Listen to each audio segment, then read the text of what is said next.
definite integrals as the limit of a sum.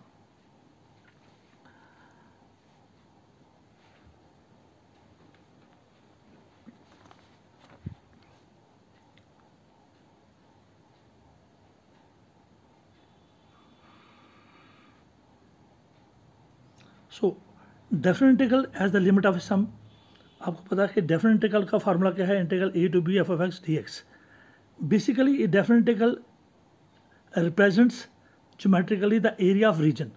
ये जो definite integrals है, ये जो डेफिनेट इंटीग्रल है, ये बेसिकली ज्योमेट्रिकली एक एरिया को रिप्रेजेंट करता है.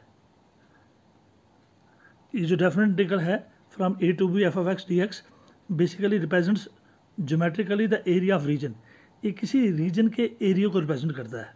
और वो रीजन क्या है? For example, let us consider a function y is equal to F X defined and continuous on the closed interval A B so that the values of y are finite for all x in closed interval a and b. Let a and b be the points a comma F of A. अब a के दो coordinates होते हैं, एक x axis और y axis. a F of A and b comma F of b. Also O L is equal to a and O M is equal to b.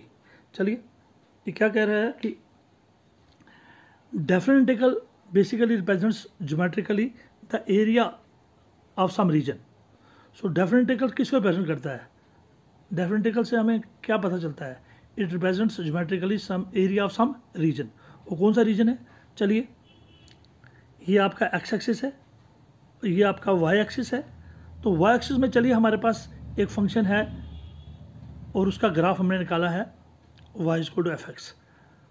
अब इस function y is equal to F X का जो हमने graph आपने देखा, जब हम x की वैल्यू दी होती है, y is equal to 2x हमें दिया होता है. इसमें x की वैल्यू 1 पुट करेंगे तो y 2 आता है, x की वैल्यू 2 पुट करो तो y 4 आता है, x की वैल्यू 3 पुट करो तो y 6 आता है. तो इसी तरह जब इन पॉइंट्स को हम ग्राफ पे प्लॉट करते हैं तो एक कर्व सी बनती है, और वो y is equal to F X जो फंक्शन है उसी की कर्व होती है.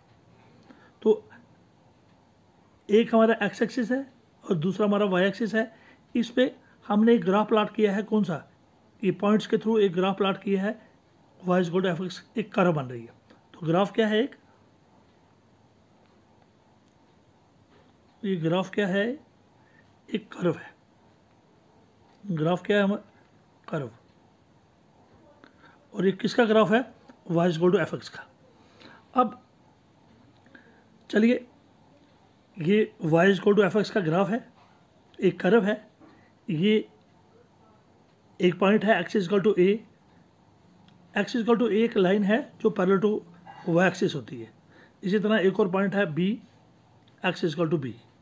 तो हमने दो फिक्स वैल्यूज की हैं एक इंटरवल में, a to b. Close interval लिया है कौन सा? a to b. उसी में x की वैल्यूज फिक्स हैं. एक x इजकल टू a और x इजकल टू a, और दूसरी लाइन कौन सी है? x is equal to b. और साथ में किसका ग्राफ है? y is equal to F X का ग्राफ है जो एक कर्व बन रही है. तो इस कर्व ने इन ऑर्डिनेट्स ने x इजकल टू a और x इजकल टू b, साथ में इस x एक्सिस ने, ये नीचे वाला पोर्शन x एक्सिस का है. सो एक्सिस का पोर्शन कहाँ से? L से लेकर M तक, और साथ में कर्व कौन सी? A से लेकर B तक, साथ में x is equal to a coordinates. So the area bounded by curve का कौन सा एरिया है? ये कर्व है, और इसमें जो लिमिट्स है हमारी, x इजकल टू a एक लाइन है, x इजकल टू b दूसरी लाइन है. तो a से लेकर b तक एक क्लोज इंटरवल हमारी लिमिट्स है. सो ये लिमिट्स पॉइंट L से लेकर पॉइंट M तक हैं. So the area bounded by curve ने कौन सा एरिया बाउंड किया है? A B. साथ में ordinates x is equal to a, x is equal to b, और साथ में x axis. So area bounded by curve A B, ये वाला, ordinate x is equal to a, x is equal to b, और x एक्सिस. ये डब्बा बन गया पूरा. यहाँ से curve. The area bounded by कौन सा एरिया? बाउंड्री कौन सी है? The area bounded by the region A B, ordinates x is equal to a, x is equal to b, and x-axis LM. This region is the area bounded by the graph of the function y is equal to fx. So ये वो area है जिसको ये definite integral represent करता है। अब इस area, ये जो एरिया है कौन सा एरिया, जो कर्व ए बी ने, ए से लेकर बी तक कर्व ए बी ने coordinates X is equal to A, X is equal to B और एक्स एक्सिस एल एम, इन्होंने ये जो एरिया घेरा हुआ है, इसी एरिया का, इसी रीजन का, इसी रीजन का जो एरिया है उसको रिप्रेजेंट करता है डेफिनेट इंटीग्रल। तो इसी एरिया का, इसी रीजन का एरिया हम ढूंढते हैं डेफिनेट इंटीग्रल्स के थ्रू। सो डेफिनेट इंटीग्रल्स का मीनिंग है इस रीजन का एरिया ढूंढना। सो डेफिनेट इंटीग्रल्स का मीनिंग क्या है, इस रीजन का एरिया ढूंढना। और ये एरिया ढूंढने के दो तरीके हैं, एक है definite integrals as a limit of a sum और दूसरा है second fundamental theorem of calculus. So पहले as a limit of a sum क्या करते हैं, अब डेफिनेट इंटीग्रल रिप्रेजेंट करता है इस रीजन को के एरिया को। अब इस एरिया को हमने फाइंड करना है किस तरह, सबसे पहले as a limit of a sum में हम क्या करते हैं, इस पूरे रीजन को टोटल जो ये ए से लेकर बी तक जो क्लोज इंटरवल है, इसको छोटे छोटे पार्ट्स में, एन पार्ट्स में डिवाइड करते हैं, एक छोटे छोटे इंटरवल्स में, एक छोटा इंटरवल ये, दूसरा ये, तीसरा ये, बीच में गैप है, सो ऑन, ये लास्ट वाला। तो हम पूरे रीजन को as a limit of a sum में हमारा काम क्या है, डेफिनेट इंटीग्रल जो है वो रिप्रेजेंट करता है area bounded by the region this. कौन सा area, bounded by the region A L M B. So definite integral represents geometrically the area of region bounded by here A L M B, and this area can be found by two ways. Number one is definite integral as a limit of a sum. अब इस area को calculate करने के दो तरीके हैं, इसको find करने के दो तरीके हैं, एक है definite integral as a limit of a sum, दूसरा definite integral as a second fundamental theorem of calculus, by second theorem of fundamental calculus. So definite integral as a limit of a sum में क्या करते हैं, we divide the whole area into small rectangles and by taking the width of, अब ये point आपका A है और ये जो बन जाएगी एफ ऑफ ए, ये लेंथ बन जाएगी एफ ऑफ ए दूसरे के लिए, और इसके लिए जो हाइट हमने ली वो h, इक्वल विड्थ के हैं सारे, ये दूसरे इसकी भी h, इसकी भी h, तो बीच में गैप है, और लास्ट वाले के भी h। अब ये पहला पॉइंट A था और लास्ट पॉइंट हमारा क्या है, लास्ट पॉइंट है हमारा a plus N minus one into H. पहला पॉइंट हमारा a है, लास्ट है a plus N minus one into H. तो जो पहला रेक्टेंगल है, तो ऐसे लिमिट ऑफ ए सम क्या मतलब हो गया, सभी रेक्टेंगल्स का हम एरिया निकालते हैं और उसका सम करते हैं, उसका सम करते हैं और फिर उसकी लिमिटिंग वैल्यू लेते हैं। क्यों लेते हैं, चलिए देखते हैं।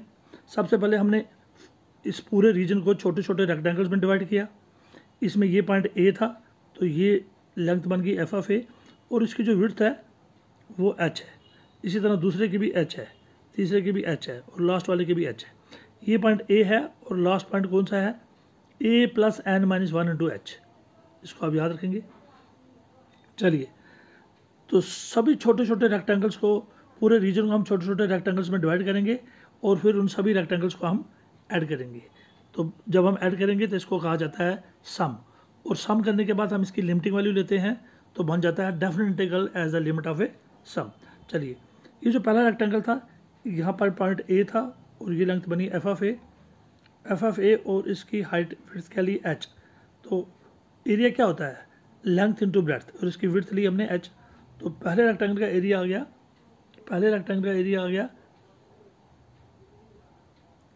h into F of A. अब जब दूसरे रेक्टेंगल के पास गए तो पहले h था, h और h क्या हो गए 2h, तो एक h और बढ़ गया। पहले हम यहाँ पे थे, h था, फिर और आगे बढ़े, h प्लस 2h। तो इसमें भी इसका जो लेंथ है F of A plus H हो गया। तो पहला खाली एच था, दूसरे में पहले सॉरी ये पॉइंट ए था, दूसरा हो गया ए प्लस एच। पहले यहाँ पर ए था और यहाँ पर आ गए हम ए प्लस एच। थोड़ा और आगे बढ़े, फिर और आगे बढ़ेंगे ए प्लस 2h, फिर और आगे बढ़ेंगे ए प्लस 3h। तो एच एच एच ऐड होता जाएगा टुकड़ों में। तो पहले यहाँ तक थे ए प्लस एच था, तो ये बन गया, ये हमारा पॉइंट हो गया F of A plus H, और हाइट इसकी रही एच ही। तो हाइट सबकी बराबर है एच, लेकिन पहला पॉइंट ए था तो F of A into H, H into F of A. दूसरा पॉइंट ए प्लस एच, तीसरा ए प्लस 2h। तो क्योंकि एच एच यहाँ पर हम ए पे थे, यहाँ ए प्लस एच, यहाँ पर ए प्लस 2h, तो ए वाला बन गया एफ ऑफ ए, साथ में हाइट एच। ए प्लस एच वाला बन गया F of A plus H, और फिर ए प्लस 2h वाला बन गया F of A plus 2h।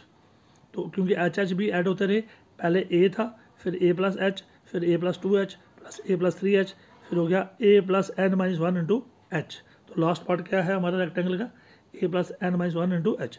तो पहला पॉइंट था ए और लास्ट पॉइंट था a plus N minus 1 into H. तो हर एक रेक्टेंगल का फार्मूला जो है वो एरिया ऐड होता रहा। तो हमने क्या किया, let us consider a function y equal to F X defined and continuous on the close interval A and B.